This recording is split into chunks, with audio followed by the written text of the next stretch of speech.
means to your career. I mean, it's a big moment. So give me the idea, just kind of what's going through your head, what you're thinking right now. I hope I gotta prove to everyone how good I really am. I wasn't afraid to wrestle with him. I wasn't afraid to grapple with the world champion. I fight very free, and I hope that everyone kind of took notice of like how actually good everywhere I am. I'm not just some tall, skinny guy that can control the range really well. I can do everything.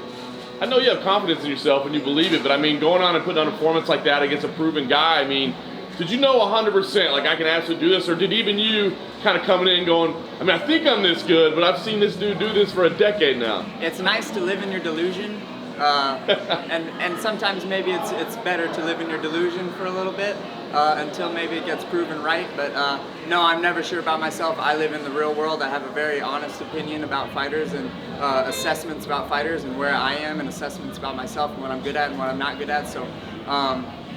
Did I know that I was that good? Yes. Did I know that I could put on a performance like that? Yes. But was I sure that it was going to go as smoothly? No. So what should come next for you? Because I mean, now people are going to say, look, you proved you can fight at the top, but does that mean this division's deep right now? So are you saying I need to be, at the very top right now, or do you feel like there's still an evolution process? No, I'm getting better every single day. Whenever the UFC wants to give me the belt, I said I'll take it.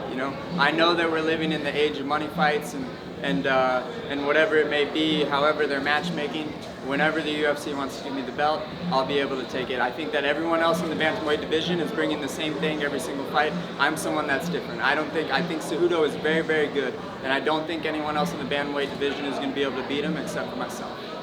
Can you go to Brazil at all? You keep beating Brazilians. What is your problem? I don't know. I kind of feel a little bad about that. They need to give me like a Canadian or an American or something. A lot of names in the bantamweight division are currently, getting there for a title shot. Do you think that, adding you to the mix, that now there's even more pressure on Henry to defend the 135 title first? I don't know what they're gonna do. I have no idea what they're gonna do, man. And after a fight, I try to relax my mind. I try not to focus on who I'm gonna fight next, because that will just drive you mad when you have a month or two to relax your mind. So I'm not gonna think about it too much. I'm gonna put my agent on it. Like I said, whenever the UFC wants to give me the belt, I'll take it. You tore a lot of risks in this fight, and I know pre-fight we spoke about Justin Gaethje and just sort of the knowledge he gives you from sort of a coaching standpoint. Do you get some of that from him? Because we see him take a lot of risks. I don't know that I get it from Gaethje. Yeah. I was given the gift of having really good coaches, one of which being Christian Allen, who I look up to a lot. He's been my mentor, he's been my bigger brother my entire fight career. I've been with him since day one.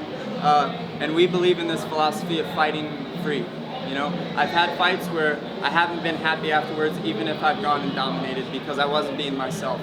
And I told myself, I'm not being that way anymore. I'm creating my whatever fight I want to fight. I'm going to be free in there. If I make a mistake, I'm at the level where I'm not inadequate anywhere. So if I make a mistake, I'll fix it. I'm going to go out and fight free, and that's what people like to see too. They like to see someone go out and fight as free as that in such a tense, heated moment.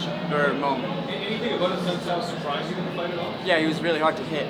I knew he was going to be really hard to hit. I think I said that in a couple of interviews with you, maybe James, but he was much harder to hit than I thought he was. You talk a lot about meditation and mindfulness and drowning the voices out of your head in the cage. When you were envisioning this fight, did it go how you expected? And were there moments when you were on the ground where you had to fight some voices back to get back in position and get off? No, I'm able to. There's only little voices that will pop up, and the quicker you can catch it, the quicker you can turn it off, the better. If you follow this voice down this rabbit hole, that's when you're losing minutes. That's when, I made a mistake. Like, what's it looking like to whoever in the crowd, or what are the judges saying right now? It's like, no. Any negative thought that comes in my head, I correct it, I get right back to what I'm doing. And meditation helps a lot with that. Sandhagen's obviously been around for a long time. You said you were surprised he was hard to hit. Was anything in there that he did that you were like, oh, I know, I've seen this a million times watching you? He was good at parrying. His guard was very good. But I knew that was going to be the case. I'm fairly good at hitting people and scoring clean shots. And he was much harder than any other opponent I've probably ever faced. You've been pretty open with your admiration for Dominic.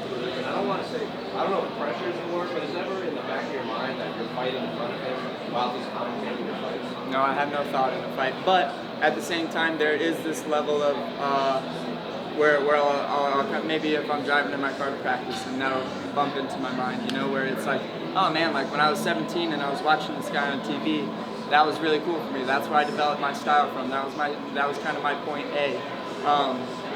And to think that he's a competitor now is kind of cool, you know. But I don't want him to know that it's that cool because I don't want him to have a mental edge if we ever have to stand across from each other. Did you run into him this week?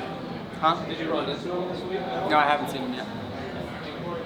It seems like you've really got the mental aspect just figured out. In a lot of ways, the brain is the hardest to get communication and train. What was the last? I didn't hear the last part. You get this really strong mental game. Your own mindset inside and outside. When I lost my first fight, it wasn't because the guy was better than me. It was because I was in the cage and I broke. And I looked at myself in the mirror after that loss, and I looked myself in the eyes, and I was like, man, you punked out. And I know I'm not a punk, and I know I don't train like a punk. But in the fight, I punked out in that fight that I lost.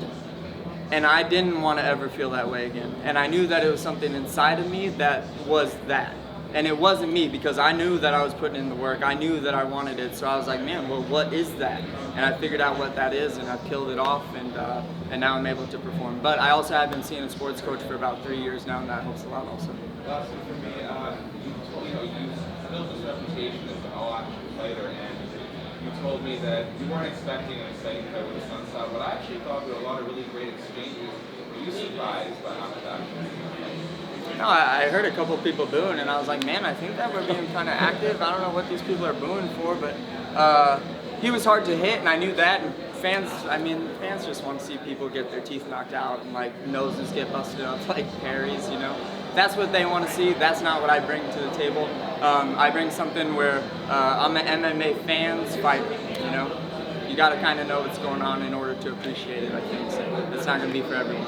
You talked about your meditation, you talked about talking to somebody. Are there any other exercises you do in terms of just practicing mindfulness that helps you when you are actually in competition or in those stressful situations? Yeah, a lot. I won't go into too many of them. One thing that I do in every single fight camp is every day I'll write down 3 things I'm grateful for, 3 goals of mine, and 3 things that I've given to the world, and I write down my mantra. So show love, be present, best mixed martial artist that the world's ever seen, one day at a time.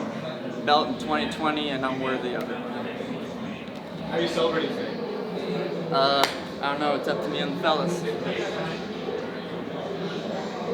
you, sir. That's my man. Awesome. Congratulations. Thanks, man. Comma right there. What's that? He's coming in, and Dominic Reyes will be coming in shortly as well. Okay. Dominic Reyes No, coming in. they were trying to See you guys. Have a good night. Thanks for before the partners.